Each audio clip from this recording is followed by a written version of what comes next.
Yeah, guys, the judge ruled there were just too many inconsistencies with Long's stories throughout this process. So for now, her sentence will stay the same.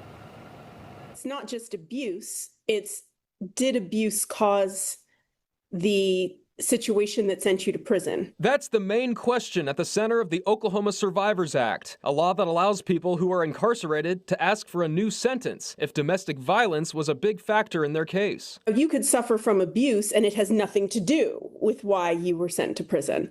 Unfortunately, in cases of domestic violence, and in Tyisha Long's case, it has everything to do with why she went to prison. We've reported on Long's case before. Back in November 2020, Long visited a hotel in Bricktown where her 55-year-old ex-boyfriend, Ray Brown, was staying. Police say they argued, and as she was leaving, Long claims Brown raised his hand to strangle her, so she pulled out a gun and shot him. Long says she feared for her life after years of abuse. This is a power dynamic that was outlined in law because there was a restraining order in place, and a judge saw fit to grant that restraining order. In the official order from the judge, it states Long was denied relief, and the documents say, quote, "The inconsistencies in petitioner's statements over the course of all the proceedings in this case, along with inconsistencies between the forensic evidence and petitioner's version of events on the morning of the shooting are significant and numerous." Those documents also say a victim advocate from the YWCA testified in court,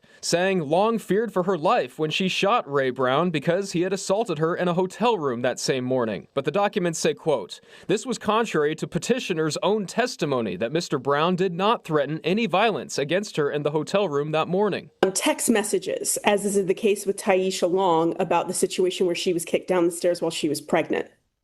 All of this evidence is presented. Along with that situation, Tyisha Long brought forth many instances where she says she was abused, including being punched in the face and choked to unconsciousness. She also claims Ray Brown hit her with his car after chasing her through a neighborhood. But according to the court records, an OCPD detective testified that he was only able to find one police report of domestic violence between the two in October of 2019. Tyisha Long also testified she had stage 3 brain cancer, but the documents say, quote, "To date, no evidence has been produced to substantiate petitioner's claim of brain cancer." But what we're actually dealing with, in my opinion, is the fact that the judiciary and prosecutors really don't want to admit that they made a mistake.